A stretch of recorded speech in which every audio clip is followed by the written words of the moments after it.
பிரியமானவர்களே, நம் ஆண்டவராகிய இயேசு கிறிஸ்துவினுடைய நாமத்தில் உங்களை நான் வாழ்த்துகிறேன். யோவான் 16:33 இப்படியே சொல்கிறது, என்னிடத்தில் உங்களுக்கு சமாதானம் உண்டாயிருக்கும் பொருட்டு இவைகளை உங்களுக்கு சொன்னேன். உலகத்தில் உங்களுக்கு உபத்திரம் உண்டு, ஆனாலும் திடன் கொள்ளுங்கள், நான் உலகத்தை ஜெயித்தேன் என்றார். அருமையானவர்களே, என்னிடத்தில் உங்களுக்கு சமாதானம் உண்டாயிருக்கும் பொருட்டு. சில நேரங்களில் நாம் கர்த்தரிடத்தில் சமாதானம் இல்லாமல் இருக்கிறோம். காரணம் என்னவென்றால் சரியான அண்டர்ஸ்டாண்டிங் இல்லாததுதான். கர்த்தர் சில காரியங்களை நமக்கு அனுமதிக்கும் பொழுது, இந்த உலகத்தில் நடக்கிற சில காரியங்களை புரிந்து கொள்ளாத பொழுது நமக்கும் ஆண்டவருக்கும் இடையிலே ஒரு பிரிவினை உண்டாகிறது. அவரை நாம் புரிந்து கொள்ளாதனாலே தேவனுக்கும் நமக்கு இடையிலே ஒரு சமாதானம் இல்லாமல் இருக்கிறது. தேவ சமாதானம் அவருடைய உள்ளத்தை நிரப்பாமல் இருக்கிறது. இதை புரிந்து கொள்ள வேண்டும் என்றால் இந்த சத்தியத்தை நாம் சரியாக அறிய கர்த்தர் உதவி செய்வாராக. உலகத்தில் உங்களுக்கு உபத்திரம் உண்டு, ஆனாலும் திடன் கொள்ளுங்கள், நான் உலகத்தை ஜெயித்தேன். இந்த சமாதானத்தை கெடுக்கக்கூடியது இந்த உலகம். இந்த உலகம் நம்மை உபத்திரத்துக்குள்ளாக நடத்துகிறது. இந்த உலகம் என்பது என்ன? 1 யோவான் 2 பார்க்கும் பொழுது, உலகத்திலும் உலகத்தில் உள்ளவைகளிலும் அன்பு கூறாதிருங்கள். ஒருவன் உலகத்தில் அன்பு கூர்ந்தால் அவனிடத்தில் பிதாவின் அன்பில்லை என்று சொல்லப்படுகிறது. அப்படியானால் அந்த உலகமும் இந்த உலகத்தில் உள்ளவைகளிலும் என்று சொல்லும் பொழுது அது எதை குறிக்கிறது? கண்களின் இச்சை, மாம்சத்தின் இச்சை, ஜீவனத்தின் பெருமை, இதையெல்லாம் உலகத்தினால் உண்டானவைகள். இதில் பிதாவினுடைய அன்பில்லை என்று சொல்லப்படுகிறது. இந்த உலகம் அதனுடைய இச்சை எல்லாம் ஒழிந்து போகும். இதில் தேவனுடைய சித்தம் இல்லை என்பதை ஆண்டவர் நமக்கு உணர்த்துகிறார். அப்படியானால் உலகம் என்பது என்ன? உலகம் என்பது காஸ்மோஸ்பியர். காஸ்மோஸ்பியர் என்று சொல்லும் பொழுது அதனுடைய அதிபதியாக காஸ்மோ என்று பித்தாகரஸ் சொல்லுகிறதை பார்க்கிறோம். இந்த காஸ்மோ என்பது யாரை குறிக்கிறது? பிசாசை குறிக்கிறது. அவன் இந்த உலகத்தினுடைய அதிபதியாக இருக்கிறான் என்று இயேசு கிறிஸ்துவே அறிக்கை செய்திருக்கிறார். காரணம் என்னவென்றால், இந்த உலகத்துக்கு அதிபதியாக மனுஷனை வைத்த தேவன் மனுஷன் கீழ்ப்படியாமல் போகும் பொழுது யாருக்கு கீழ்ப்படிந்தானோ அவன் அதற்கு அதிபதியாக மாறிவிட்டான். அப்படியாக நமக்கு கிடைத்த அந்த அதிகாரத்தை பிசாசு கையில் கொடுத்து விட்டதனால் பிசாசு இந்த உலகத்துக்கு அதிபதியாக மாறிவிட்டான். மனிதன் அதிபதியாக இருக்க வேண்டியவன், ஆனால் அவன் தேவனுக்கு கீழ்ப்படியாததுனாலே இந்த உலகத்தை பிசாசு கையில் ஒப்பு கொடுத்து விட்டதுனாலே பிசாசானவன் இந்த உலகத்துக்கு அதிபதியாக மாறிவிட்டான். நம்ம இந்த சத்தியத்தை சரியாக புரிந்து கொள்ள வேண்டும். ஆகவே தான் உலகம் அவனுக்கு கீழாக வந்து விட்டது. உலகத்தின் அதிபதியாக அவன் மாறிவிட்டான். ஆனால் இந்த உலகத்தை படைத்தவர் நம் ஆண்டவராகிய இயேசு கிறிஸ்து தான். அவருடைய வார்த்தையினால் உருவானதுதான் இந்த உலகம்.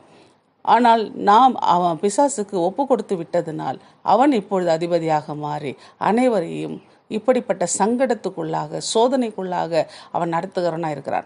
ஆகவே இந்த உலகத்தில் அவன் செய்து கொண்டிருக்கிற காரியங்கள் என்ன? கண்களின் இச்சை, மாம்சத்தின் இச்சை, ஜீவனத்தின் பெருமை, இவை எல்லாவற்றையும் மனுஷர்களுக்குள்ளாக கொண்டு வந்து அவர்களை சோதிக்கிறான்.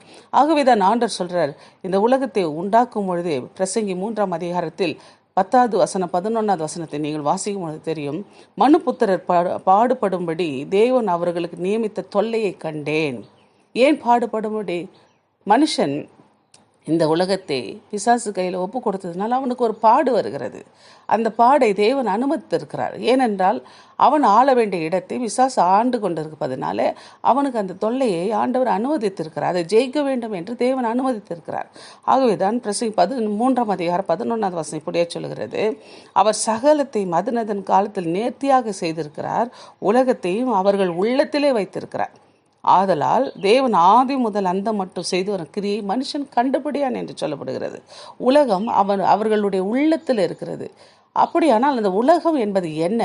1 யோவான் 2 நீங்கள் வாசித்தால் தெரியும், உலகத்தில் உள்ளவையில் அன்பு கூறாதிருங்கள். ஒருவன் உலகத்தில் அன்பு கூர்ந்தால் அவனிடத்தில் பிதாவின் அன்பில்லை. ஏனென்றால் இந்த உலகத்தினுடைய காரியங்கள் எல்லாவற்றையும் ஆண்டு கொண்டிருக்கிறவன் சாத்தான். அப்படியானால் அவன் என்னென்ன காரியங்களை உண்டாயிருக்கிறானோ அந்த காரியங்களின் மேலே நீங்கள் அன்பு கூற வேண்டாம் என்று தேவன் எச்சரிக்கிறார். ஏனென்றால் மாம்சத்தின் இச்சை, கண்களின் இச்சை, ஜீவனத்தின் பெருமையாகிய உலகத்தினால் உண்டானவைகள் எல்லாம் பிதாவினால் உண்டானவைகள் அல்ல, அவைகள் உலகத்தினால் உண்டானவைகள். உலகமும் அதன் இச்சையும் ஒழிந்து போம், தேவனுடைய சித்தத்தின்படி செய்கிறவனே என்றென்றைக்கும் நிலைத்திருப்பான் என்று வேதம் சொல்லுகிறது. அப்படியாக இந்த உலகத்தில் இப்படிப்பட்ட சோதனைகளை கொண்டு வந்து மனுஷனை சோதித்து அவனுக்கு உபத்திரத்தை கொடுக்கிறதை நாம் அறிகிறோம். அதனால தான் உலகத்திலே உபத்திரம் உண்டு. இப்படிப்பட்ட சோதனைக்காரன் இந்த காரியங்களினாலே மனுஷனுக்கு தொல்லை கொடுத்து கொண்டிருக்கிறான். இப்படிப்பட்ட இச்சைகளினாலே மனுஷனை உபத்திரப்படுத்தி கொண்டிருக்கிறான்.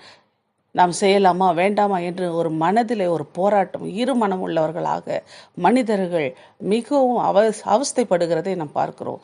உபத்திரத்துக்குள்ளாக இருக்கிறதை பார்க்கிறோம். ஆகவேதான் தேவன் சொல்லுகிறார், இப்படிப்பட்ட சோதனைக்காரர் இயேசு கிறிஸ்துவை சோதித்தான்.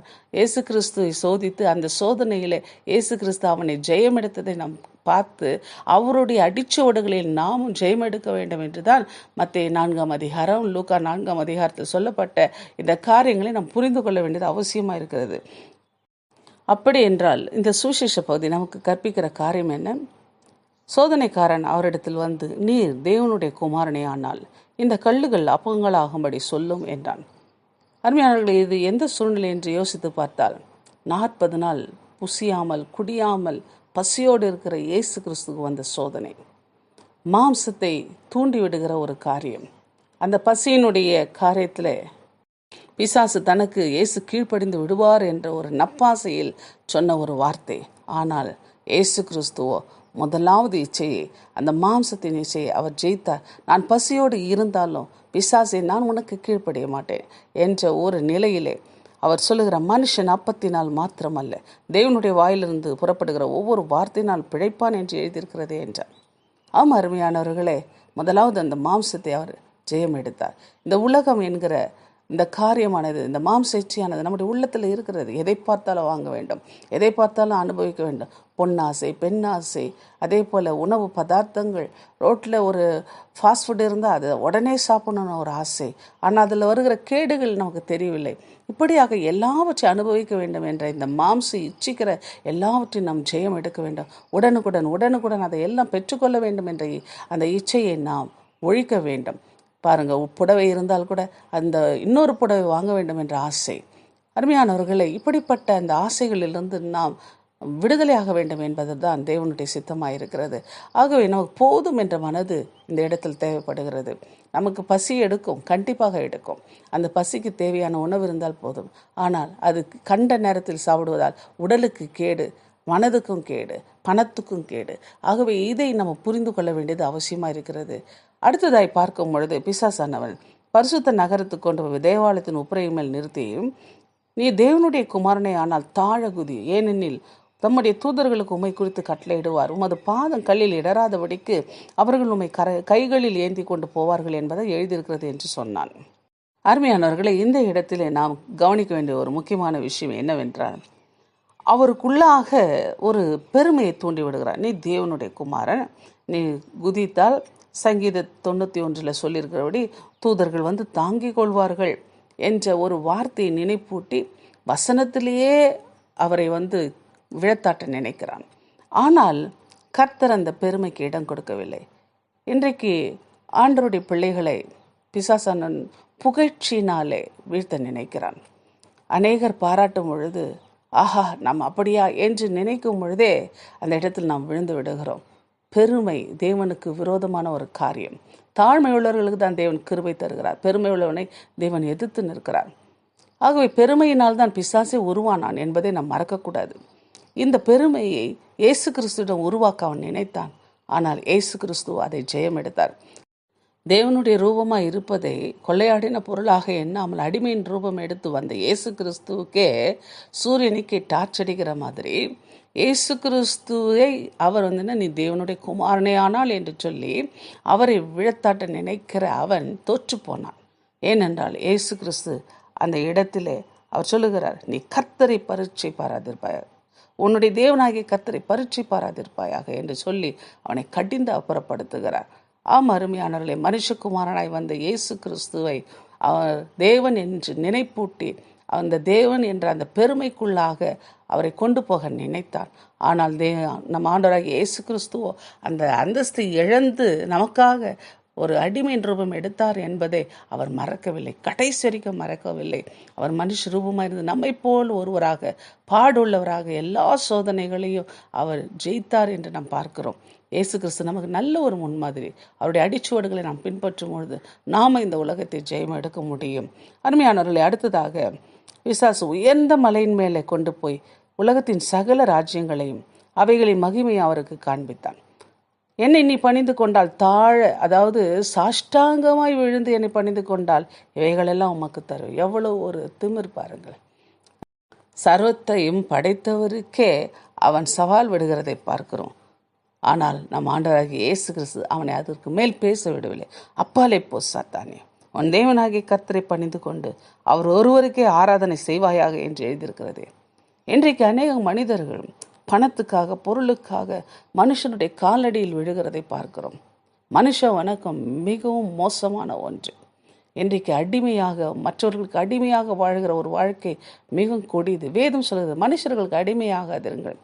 1 கொரிந்தியர் 7:23 சொல்லுகிறது, மனுஷர்களுக்கு நீங்கள் அடிமையாகாது, ஏனென்றால் நீங்கள் கிரயத்துக்கு கொள்ளப்பட்டவர்கள், நீங்கள் ஆண்டவராகிய இயேசு கிறிஸ்துவின் இரத்தத்தினால் மீட்கப்பட்டவர்கள், நம் விலைக்கிரயம் கொடுக்கப்பட்டு வாங்கப்பட்டவர்கள். ஆகவே நாம் ஒவ்வொருவரும் எதற்கு அடிமையாக மாறக்கூடாது, இந்த உலகம் நமக்குள் வரக்கூடாது என்பதை தான் தேவன் நமக்கு இந்த நாட்களிலே நமக்கு சொல்லிக் கொடுக்குற ஒரு பாடமாக இருக்கிறது. உலகம் நம்முடைய உள்ளத்தில் இருக்கிற இந்த உலகத்தை வெளியே கொண்டு வர வேண்டும்.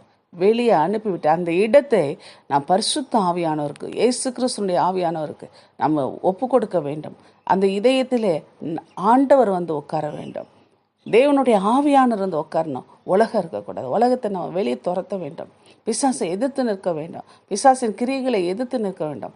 இந்த உலகம், மாம்சம், பிசாசு என்று இந்த 3 காரியங்கள் தான் பாவத்தை உண்டாக்குறது என்று அனைவரும் சொல்வார்கள். நான் உண்மையிலே உங்களுக்கு சொல்லுகிறேன், நீங்கள் இந்த உலகத்தை அனுப்பிவிட்டால் அந்த உலகத்தின் அதிபதியாக பிசாசையும் நீங்கள் ஜெயம் எடுப்பீர்கள். அந்த உலகத்தில் இருக்கக்கூடிய அந்த மாம்சமாகிய அந்த காரியங்களை நீங்கள் ஜெயம் எடுக்க முடியும். ஆகவே இந்த உலகமானது நம்முடைய உள்ளத்திலிருந்து வெளியே அனுப்ப வேண்டும் என்ற ஒரு நிலையிலே நீங்கள் போராடுகிற ஒரு அனுபவம் தான் உலகத்திலே உபத்திரம் உண்டு. ஆண்டவர் சார், நான் எப்படி ஜெயம் எடுத்தேனோ அப்படி நீங்கள் ஜெயம் எடுப்பீர்கள் என்றால் ஆண்டவர் சொல்ல, உலகத்தில் உபத்திரம் உண்டு, திடன் கொள்ளுங்கள், தைரியமாக இருங்க. நான் ஜெயம் எடுத்தது போல நீங்கள் ஜெயம் எடுத்தால் நிச்சயமாகவே வெற்றி நிச்சயம். ஜெயம் கொண்டவனுக்கு ஜீவ கிரீடம் நிஜமாக காத்திருக்கு. இந்த உலகத்தில் இருக்கிற அந்த பாடுகள் பெரிய பாடுகள் அல்ல, இந்த பாடுகள் தான். கண்களின் நிச்சயம், மாம்சத்தின் நிச்சயம், ஜீவனத்தின் இந்த பாடுகள், இந்த போராட்டத்தில் ரத்தம் சிந்தத்தக்கதாக நீங்கள் போராடவில்லை என்று எபிரேயர் 12 ஆண்டவர் சொல்கிறார். ஆகவே நாம் இந்த போராட்டத்திலே நாம் ஜெயம் எடுக்க ஆண்டவர் உதவி செய்வாராக. நம்ம ஒவ்வொரு நாளும் ஏசப்பாவினுடைய உதவியை பெற்றுக்கொண்டு அவருடைய கிருபையினாலே இந்த உலகத்தை ஜெயம் எடுப்போம். கர்த்தர்தாமே ஜெய கிறிஸ்துவாய் நம்மோடு கூட இருந்து ஜெயத்தை நமக்கு பெற்று தருவாராக. கர்த்தர் இந்த உலகத்தை ஜெயிப்பதை குறித்து நாம் பார்த்தோம். அடுத்தது, இந்த உலகத்தில் உள்ள சோதனைகளை எப்படி மேற்கொள்வது, இந்த சோதனை கொடுக்கிற சோதனைக்காரனாகிய பிசாசை மேற்கொள்வது எப்படி என்பதை குறித்தும் நாம் தொடர்ந்து தியானிப்போம்.